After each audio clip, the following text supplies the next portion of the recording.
And my name is Julia Brookins. I'm the Special Projects Coordinator at the American Historical Association, and I'm happy to welcome you all to the 6th Annual AHA Texas Conference on Introductory History Courses. So thank you for joining us. I think we'll be a smaller group than we are when we're in person usually, but I think it'll be interesting to see what we're able to do online that we maybe aren't able to do as well in person. So thank you for joining us. And I would like to just briefly say that this Texas conference will be continuing. We have another keynote this week on Thursday afternoon, and then next week on Wednesday, Thursday, and Friday, we'll have individual course topic-based discussions. So if you haven't already registered for one or two of those, I encourage you to do so. We do have caps on the groups for discussion, but I think we still have space in them. So please join us next week as well. And Ann Hyde, who will be our keynote on Thursday, is on the line with us again today. So if there are some questions that come up, maybe she can address them again on Thursday. Briefly, I just want to thank our speaker today. Commissioner Harrison Keller is with us, and he's made time in what must be a harrowing fall calendar for us. So thank you very much for being here. And we will post the link to your website and your bio on your website. But Commissioner Keller just started in his current position last fall, and we're looking forward to seeing all the things he's going to do in that position. We were fortunate that his predecessor was also able to join us and share a little bit of behind the scenes information about what goes on at the state level in higher education, and also advocacy about higher education with the state legislature. So without further ado, I will hand it over to the commissioner, and I'll disappear. We're recording the session, so please keep that in mind. And we will do questions and answers at the end of his remarks, some of which he'll be able to stay for, but we can also stay on the line after he has to go and continue to have a discussion. So don't rush off. We will have time to talk. So, Commissioner Keller. Well, thank you for that. Thank you for the kind introduction, Julia, and I appreciate the opportunity to visit with you all today. I'm sorry we can't be together in person, but it's an honor to participate in this virtual conversation with you. As Julie mentioned, I'm coming up on the 1st anniversary of my appointment as commissioner, although it certainly does seem a lot longer than that now. The world looked very different a year ago. So I'd like to start by telling you a little bit about myself with a few things that don't appear in my official bio that you saw there in the chat, but might help give you a sense of how I approach my role as commissioner. And then I'd like to talk about how the COVID-19 crisis has been impacting our higher ed institutions and share some of the things that we're working on at the Texas Higher Education Coordinating Board and with our institutions and policymakers. And then finally, I'd like to talk about the path forward and how higher ed institutions can help lead the way to economic recovery and a better future. Now, I didn't come with the slide deck. I'd like it to be a little bit more informal conversation, and I want to make sure that it's focused on the questions most important to you all. So I'll make some brief remarks, and then we can shift to Q&A. First, a little bit about me. So I am a 6th-generation Texan. I grew up in West Texas in a town called Plainview, which is a farming community out in the Panhandle. Now, if you know that part of Texas, you know the Plainview School District is what the state calls a property poor school district. And for generations, most of the people in my family were farmers, but my parents were school teachers. And like a lot of teachers' kids, I grew up in their classrooms and became a good student and was mostly unaware of how the lack of resources available to my schools might affect the kinds of opportunities that were available to me. Now, by high school, it became clearer, especially when I ran out of math classes to take my junior year. But still, when I went away to college, I was feeling pretty confident. Now, my freshman year at the University of Notre Dame was a reality check, and I will never forget what it felt like to get that first paper back with the first D I'd ever seen in my life, and to realize that even though I hadn't had math my senior year, most of the students who were sitting next to me had at least 1 year of AP calculus. And it took me about 3 semesters and a lot of suffering for me to recalibrate. But fortunately, I had a lot of support from my family, from my friends, and excellent faculty mentors. Now, that experience, my own transition to college, stuck with me, and it helped fuel a lifelong passion for improving students' transitions from high school to college, especially first-generation college students, low-income students, and students from rural communities. From undergrad, I jumped right into a PhD program in philosophy at Georgetown, and I focused on moral and political philosophy because I'm very interested in how we can make sure that everyone has an opportunity to realize their potential.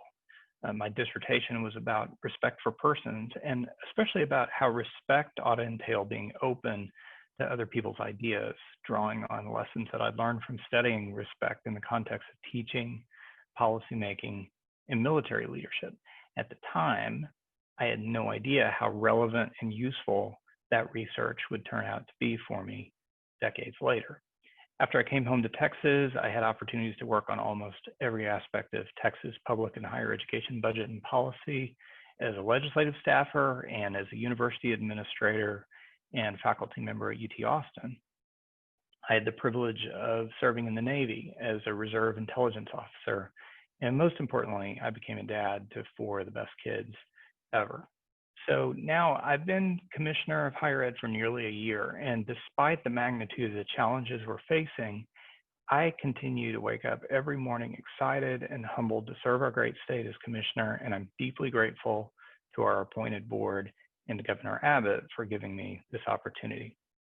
Because I know the transformative power of education firsthand, and I understand the opportunities for our Texas students to prepare for college and participate in the great benefits of our state still vary dramatically for students within and across our communities.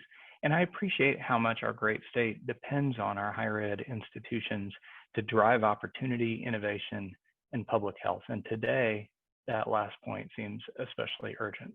So let's talk a little bit about the COVID-19 pandemic and its impact on Texas higher education. I think it's important to acknowledge the scale of what we're facing.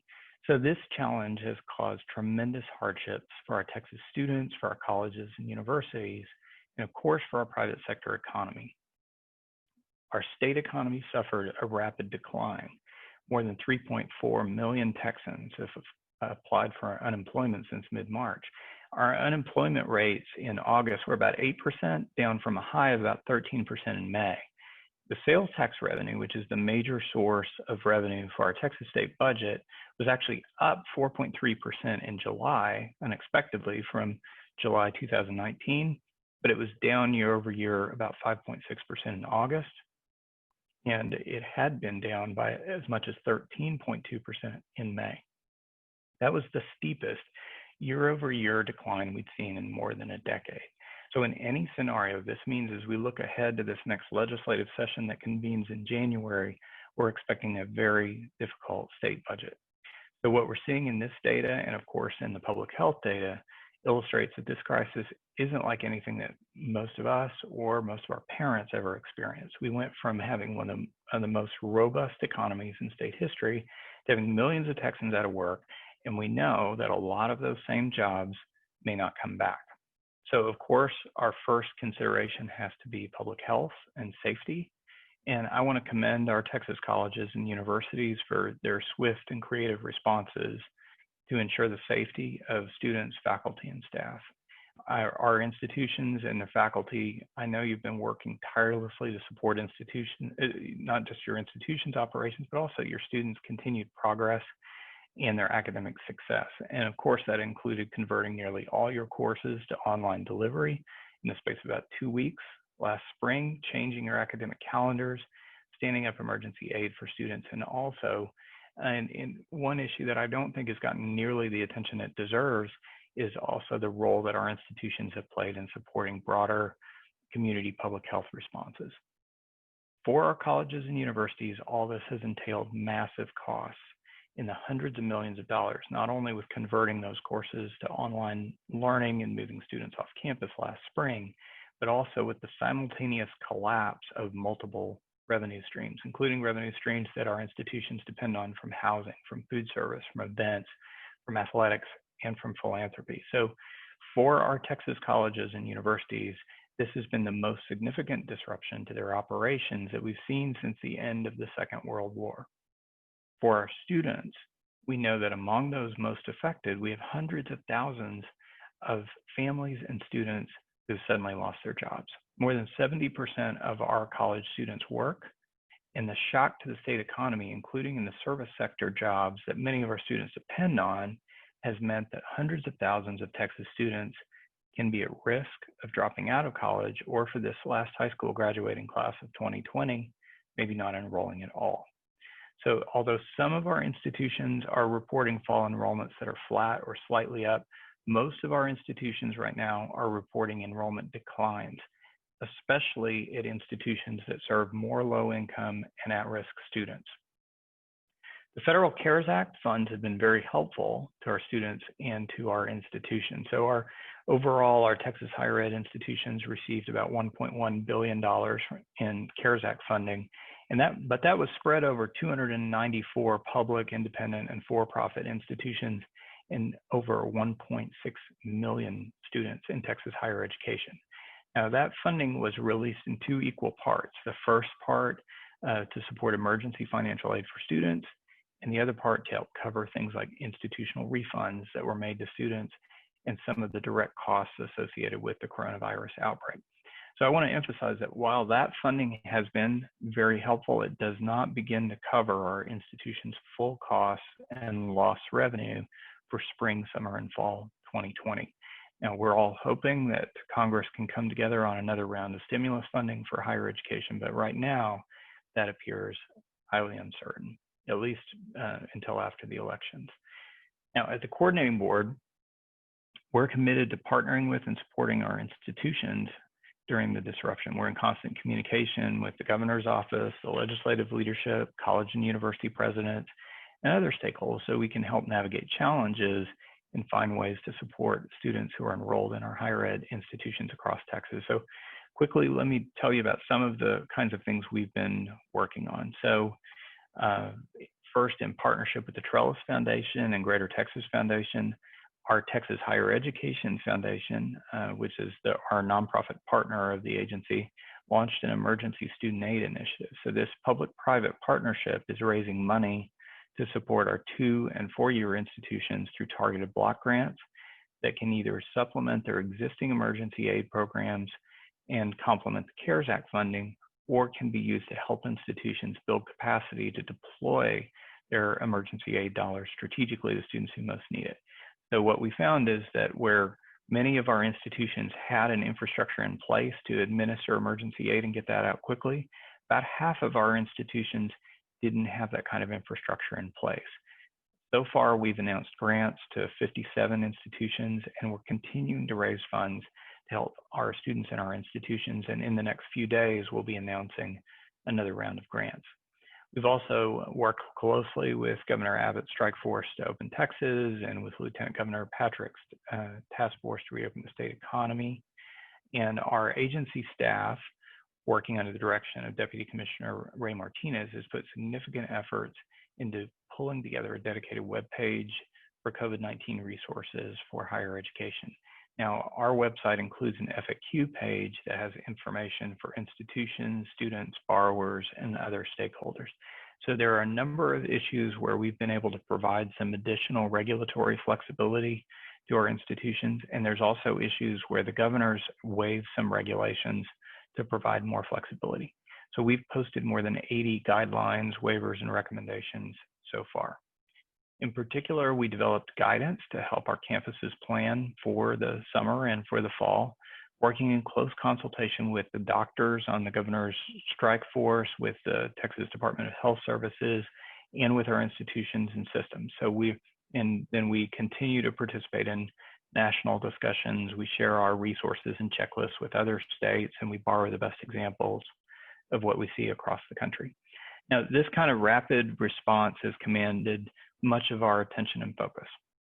And of course, you've seen a lot of articles that have been written about costs and short-term impact of the crisis on higher education. But I have to say, it's striking to me that you're still not seeing that much about the special role and responsibility that higher ed ought to have in driving economic recovery. That's a major focus of our work, especially leading up to the legislative session that's going to convene in January.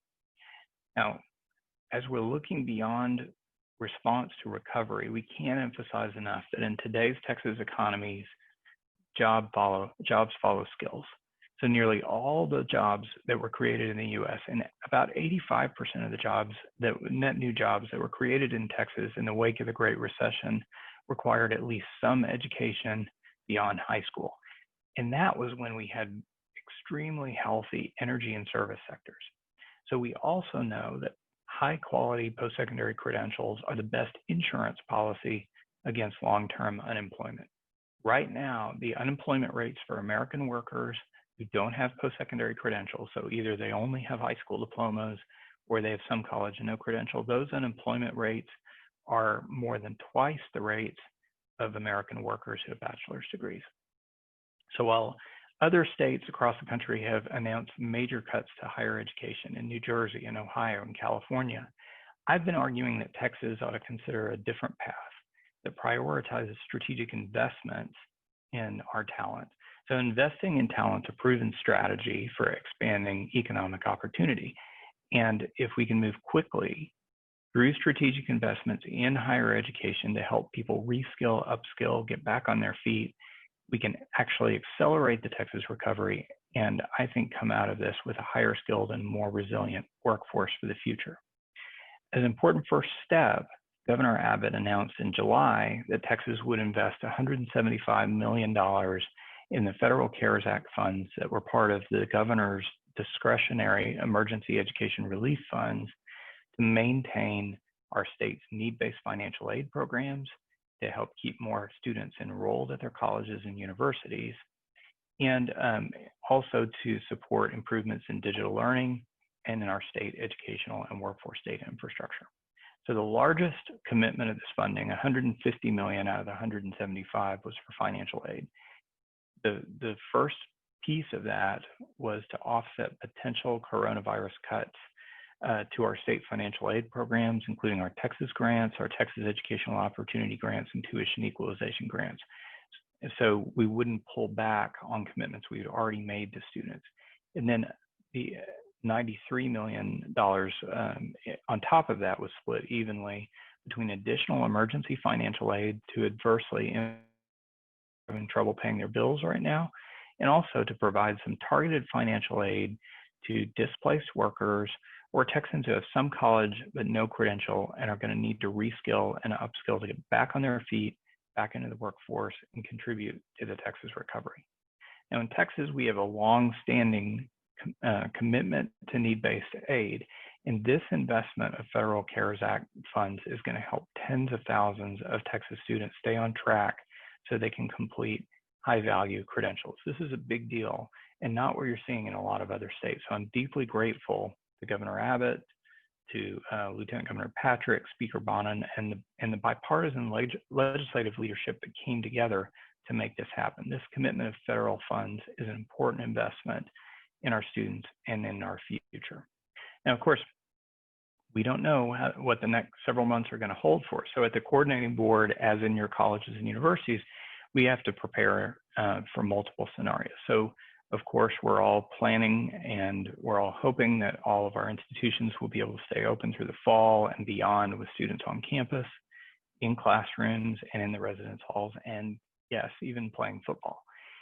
So far, it seems that the strategies the campuses are employing to keep students, faculty, and staff safe are largely effective. So that includes things like the staggered class schedules, fewer large classes, putting those online, using more technology in general, continued emphasis on wearing masks, on hygiene, on social distancing, and then also working with students, faculty, and staff to carefully monitor any potential symptoms and outbreaks of COVID-19. Right now, where we're seeing more significant problems across our campuses have been more about what students are doing outside of class and beyond their campuses, especially in some of the off-campus parties. But even as we're adapting our plans in light of what we're experiencing on campus and what we're learning about the coronavirus, and even as we confront the realities of what's going to be a very tough state budget session, I've been arguing that we can't lose sight of our longer term goals. Now, higher ed isn't like most other parts of the state budget because it's not just a cost center. It provides a powerful return on investment for students, for their families, for our communities, and for our state. I mentioned earlier that a lot of the jobs that Texans have lost may not come back. And that means we have large numbers of Texans, hundreds of thousands of people who need to reskill and upskill quickly to get back into the workforce and get back on their feet. So one of the ways we're going to get through the current situation and emerge with a more resilient Texas workforce for the future is going to be smart strategic investments in higher education. So with this emphasis on our Texas recovery and on preparing the way for a better future, I'd like to close by highlighting 4 major areas of work where I think we need to develop new kinds of partnerships and where we're asking for help across institutions, from employers, and from our policymakers. So around digital learning, workforce education, our data infrastructure, and renewing public confidence. So first, in digital learning. So I've worked on these issues in Texas a long time. Many of y'all have as well. And imagine even a year ago, if somebody would have asked whether it would be possible for all our colleges and universities to transition almost all their offerings online within the space of a couple of weeks. Well, that would have sounded crazy, right? But of course, that's exactly what happened. That's exactly what you did. So remember those old criticisms about higher ed institutions circling the wagons and being resistant to technology, resistant to change? Well, that got blown out of the water in about 2 weeks this past March, and that was amazing. Now, that said, I'm sure many of you who are watching would point out that there's an important difference between emergency online instruction and high quality digital learning. Over the past several years, a number of our colleges and universities have started seeing their teaching centers and their digital learning support organizations just as cost centers, and they pulled back their investments in them. But then this spring, many of those same centers were suddenly called on to support thousands of new online courses. So as the faculty were racing to convert their courses to online delivery, I know that students were sometimes frustrated about quality and about accessibility. But at the same time, what I've heard from faculty colleagues across the country and from many of our institutions is that when the creative energies of our faculty, our departments, even whole institutions who previously opted out of doing very much with digital learning was suddenly thrust into thinking about digital learning, there have been a lot of creative new ideas and insights that have emerged through that work. So institutions are contemplating changes to their courses and programs and calendars, how they use their physical spaces, how they use technology that's far beyond anything we could have anticipated. So our current situation, yes, it presents significant challenges, but it's bolstering renewed interest in educational innovation and in digital learning. And I think this is a critical time when our institutions and our state needs to get behind our faculty innovators and advocate for new partnerships, new resources, and new higher ed policies that are going to provide more robust platforms for educational innovation. So that's why I've advocated for funding to support high quality teaching and learning with technology. Soon our agency is going to be announcing calls for proposals. We just had a special call board meeting this last week and got approval for the first $5 million in calls for proposals that will go out in the next few weeks, especially to support faculty innovators in developing and adapting open educational resources. We're especially interested in projects that involve cross-institutional collaborations, projects to develop and adapt materials for frequently transferred lower division core courses, like history courses, materials to promote college readiness, and also workforce education courses. And I hope you who are watching will continue participating or consider participating in this work so that the work that you've already begun can have even a broader impact well beyond your own campus.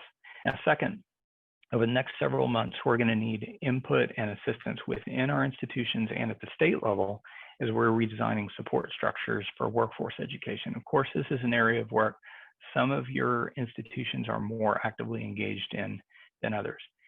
At our agency, we are committed to working closely with our colleagues at the Texas Workforce Commission, who've been great partners with us And we're going to work together to rethink the ways we support workforce education, especially to support folks in reskilling and upskilling.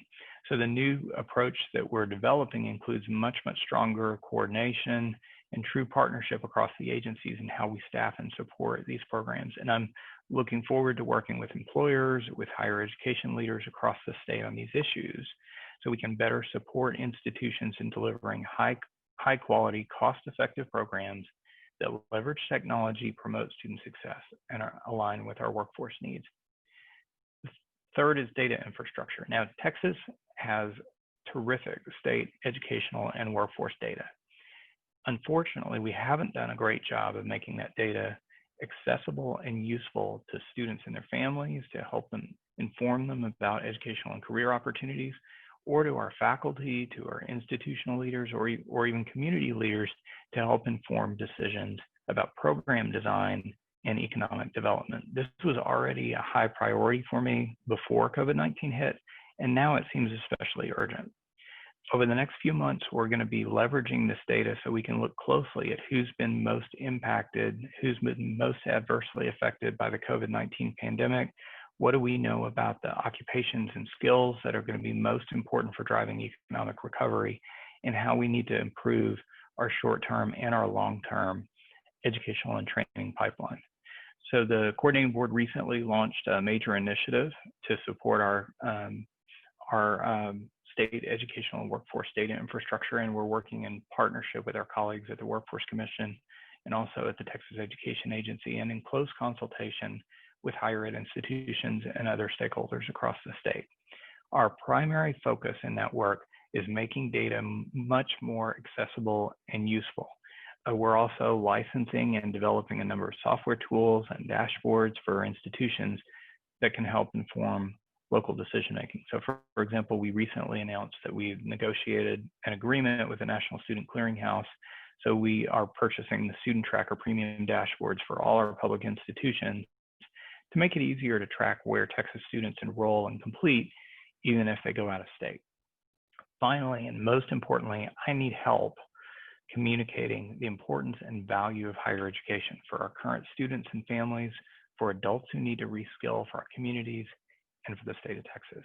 So when the economy weakens, enrollments in higher education usually tend to increase. But as I mentioned earlier, most of our institutions are reporting lower fall enrollments, especially the institutions that serve larger numbers of low-income students. These past few months, the financial situations of many of our students suddenly changed, and that estimated family contribution that might have looked like a stretch before all of a sudden seems impossible. So these students might stop out or drop out, or in the case of the recent high school graduates, may not enroll at all.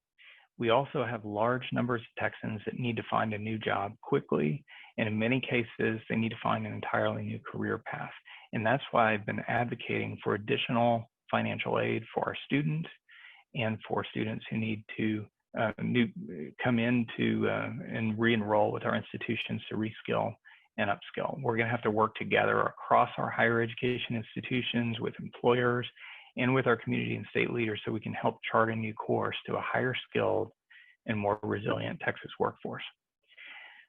As I talk with higher ed leaders across the state, from our community and technical colleges to our regional universities to our research universities, health science centers, I can tell you that leaders across the spectrum recognize that our higher ed institutions are going to have a special role and responsibility to play in driving economic recovery. So yes, our students and institutions have suffered severe financial shocks.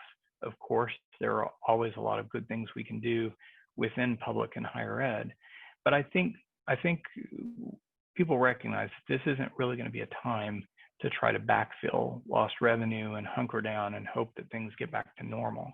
So our priority now needs to be laying groundwork for economic recovery and a better and more just future. In our agency, much like in your institutions, we have to push ourselves to ask hard questions about the impact of what we've been doing. We have to examine how well and how fairly we're serving the students who are entrusted to us. We have to share concerns and insights, and in some cases, we have to make hard decisions to change some of the ways we're working and move away from familiar ways of doing things. Committed faculty whose ideas and energy can accelerate our path through these incredibly challenging times are essential partners in this work. And we're going to need to hear new voices, including communities and institutions and students whose perspectives haven't always been heard. So as you all know well, the history of American higher education is filled with declarations about crossroads and watersheds and paradigm shifts. And some of those declarations have proven true. Most of them ended up being false. A lot of them ended up being memorials to missed opportunities. So my commitment and my hope is that in Texas, we remember this as a time that we came together. We built new bridges across traditional boundaries among our state agencies, our institutions, our disciplines, our communities, our stakeholders. So this moment in history will mark an important transition, not only in how we use technology, but more importantly towards higher education systems and policies that are going to be more inclusive, that are going to be stronger and more widely celebrated as stewards of our shared American commitments to opportunity, discovery, justice, and humanity. So thank you all again for including me. Thank you for your attention today. I look forward to your questions, and I look forward to working with you and your institutions. Thank you very much. And we do have one question already, but I want to just take 1 minute and have other attendees and participants put a question in the Q&A box here, and we'll take a question. I think the commissioner might be able to stay on for more than one question, but it might just be one question. So we want to see which questions we have here and what bubbles up in our conversation as well. So if you have a question, I know this is a rare opportunity, so I encourage you to take advantage of it.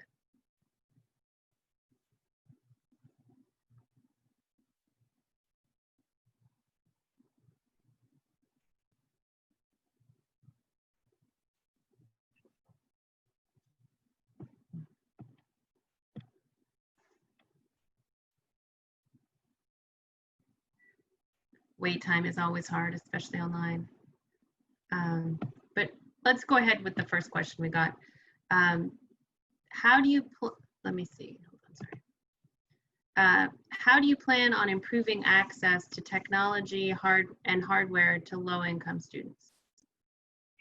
Yeah, so I think I'm a big advocate of working through the institutions on those kinds of issues. So I think one of the most effective ways that we can do it is through the ways that we structure our support to institutions and students. So for example, we just, within about 10 days of receiving we had $46.5 million for additional emergency aid for students. And so we pulled together an informal working group with institutions, both 2- and 4-year institutions, who work on administering financial aid. We didn't want to create new barriers and introduce bureaucratic friction.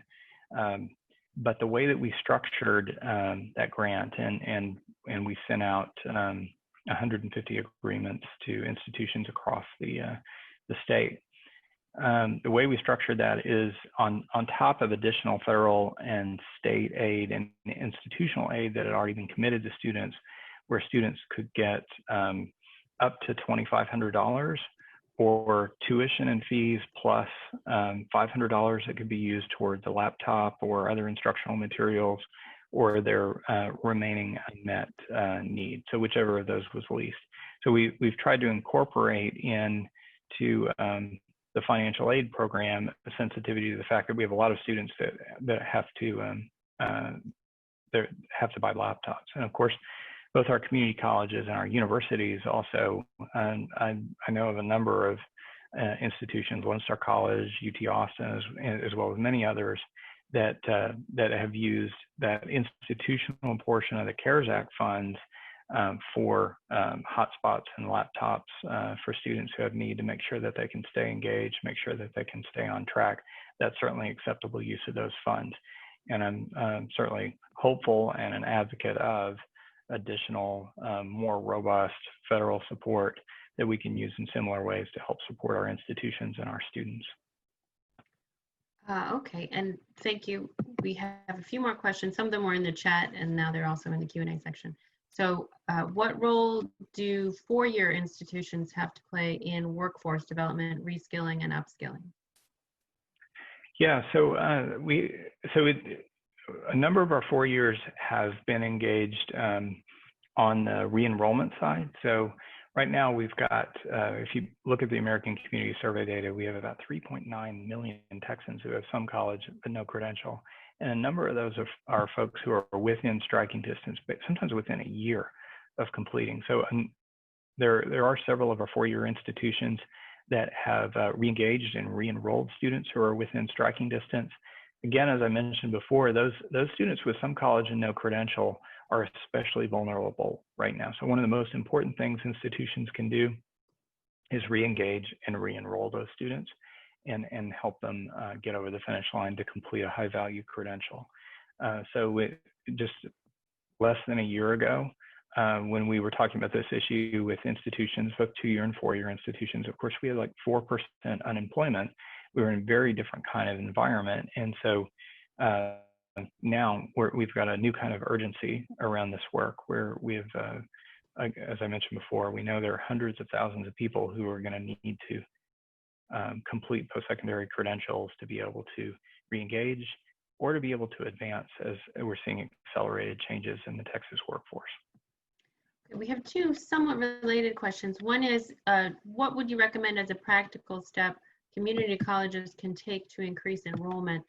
And the other one is, will the legislature consider the impact of COVID on enrollments when deciding on the next biennial funding for colleges and universities? So let me take the second one first. So that's that's a subtle question. I want to make sure that we pick up, a key point there, because the way that Texas funds our higher education institutions right now is importantly different from how we fund our public schools. So in public education, we fund actual student enrollment. On the higher ed side, we use what's called a base year. And so we take the enrollments in this past summer and this fall and next spring, and that ends up being the base year that drives the calculation of the appropriated funds to 2-year and 4-year institutions for the bulk of their formula funding for the next 2 years. So we don't fund actual students. We're always sort of looking in the rearview mirror. Now, this is on my top 3 list of things that we need to change about Texas higher education finance, but that's the way that it works right now.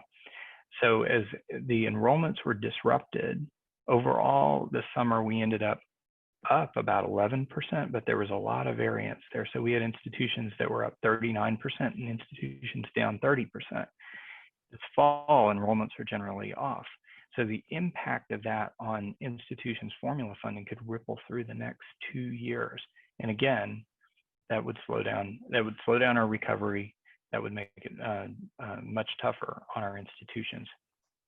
One of the things we were able to do successfully is to get a waiver from the governor's office that grants our agency some additional flexibility in how we calculate that base year, so we can take account of the fact that some students aren't able to travel. So some students have been forced into online delivery, and there are certainly a number of cases that's going to be helpful for institutions to make those kinds of adjustments. We're also going to need to bring this case into the discussions with the Senate Finance Committee and the Appropriations Committee to make them conscious of that. This isn't just sort of a cost center and about what happened before. This is about what kind of Texas we want to live in the next several years, and make that argument about our Texas higher education institutions as driving what comes next. So it's kind of picking up on a more technical issue around higher ed finance, but I think is really important for these larger issues. I'm sorry, what was there was one more question that was in there.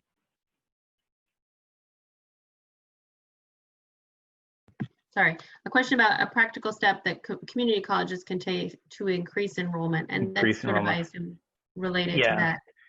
Yeah, so there's a couple of things in particular. So one that's got a lot of urgency around it right now, and also where I think is a real opportunity for our institutions to shine, is around their workforce education programs. So overall, we haven't had as many Texans enrolled in workforce education programs that are provided by community and technical colleges as you might expect.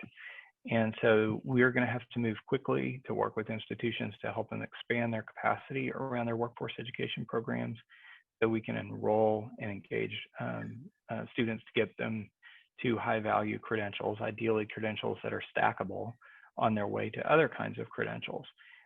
So we've been working with philanthropy to underwrite some technical analyses and create better intelligence we can reflect back to institutions, and also in partnership with the Workforce Commission to try to identify funds that we can drive to the two-year institutions in particular to help them expand capacity in these high need programs. I mean, for some of these folks, a 2 or 3 or 4 month program can totally change their lives. And so we're going to have to move quickly in partnership with the institutions to try to expand that capacity.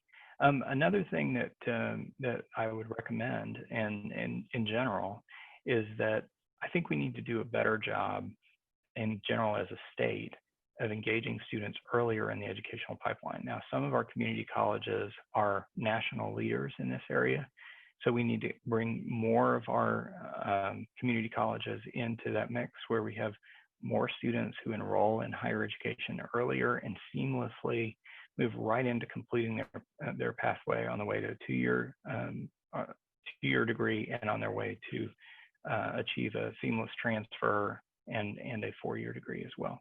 So I think through those kinds of strategic partnerships that we already have quite a few of across the state, we need to do a better job of making sure those kinds of opportunities are going to be available generally across the state. Okay, there are 2 more that are here. One is about the future of the field of studies system. What future do you see for the field of studies system in higher ed? And then another one is just we can maybe do this as a follow-up about the call for proposals you mentioned earlier, whether that's been announced and when it might be if it hasn't been. I will also ask that one question that I have is, what can history instructors do to make your job easier? You know, nobody ever asked me that question, so I really appreciate that last question. Let's do that last. So first on the field of study curriculum. So one of the things I inherited is Texas has a fairly robust statutory structure around the core curriculum and the field of study curriculum. Frankly, I don't think the implementation was very good. For one thing, in the way that the field of study was articulated, a lot of these, so there were faculty committees that were pulled together to deliberate about what kinds of courses should be guaranteed for transfer in certain fields of study. Some of these committees met once. Their decisions were never validated against the data. We need to do a lot better than that. So we have a working group right now of 2-year and 4-year institutions that have been working with us on how we can have an implementation of field of study curriculum and the core curriculum that are going to cohere much better. Now let me say also, as part of this, like one of the changes that I'd already made when I came in as commissioner that your audience may have heard something about is my predecessor's coordinating board had been moving a little more in the direction of standardizing and narrowing the core offerings across Texas institutions. And frankly, I just have a different view. So the agency used to spend a lot of time and energy reviewing syllabi. So your institutions would send up all of the courses that could potentially qualify for the core, and they would review these kind of in detail, going through this through the syllabi. And maybe you sent up 200 or 300 courses, and you might get 24 of them rejected and the rest approved, and that kind of thing. So we've changed gears a little bit. If you look at the top institutions across the nation, especially evident in our leading liberal arts colleges, like one of the things they'll market is their core curriculum, and I think it's perfectly fine and even better if institutions entrust the faculty with deliberating about what the structure of the core curriculum needs to look like, so that it is aligned with the mission and the history of that institution.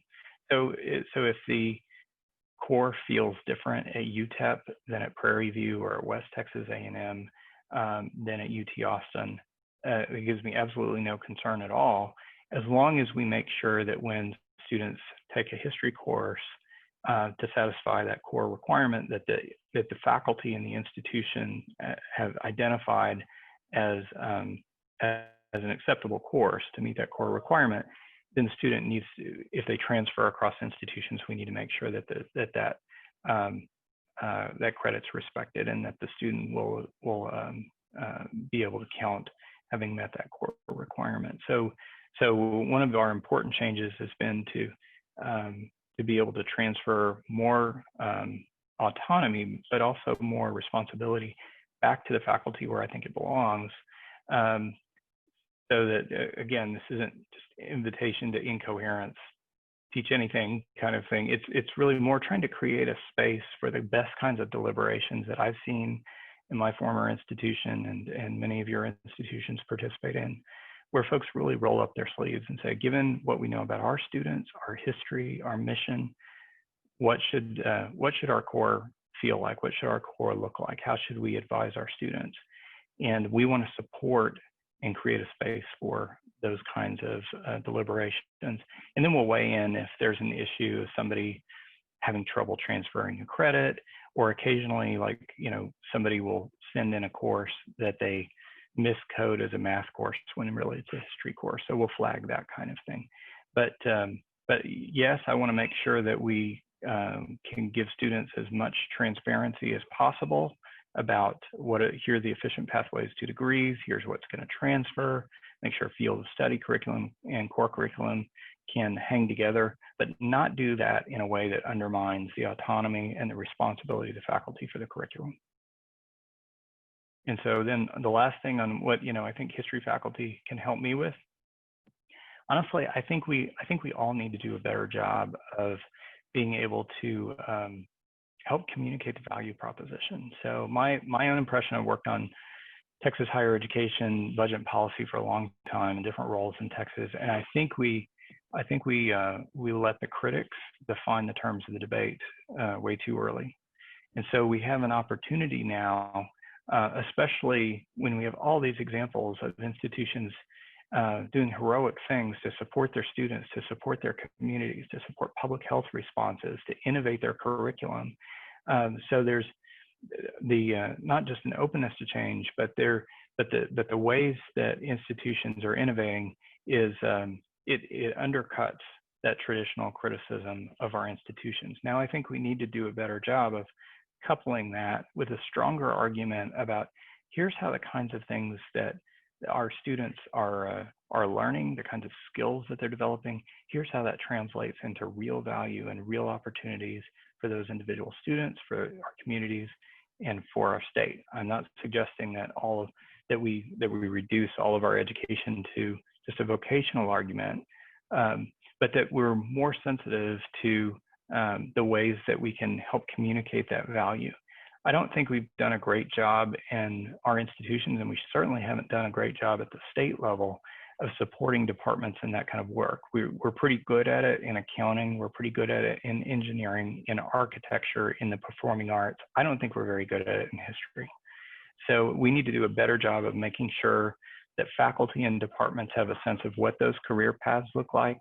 Here are the kinds of opportunities that were created, and have better intelligence to inform your discussions about curriculum, but also it helps us make a better case about the real long-term value of the kind of education we provide.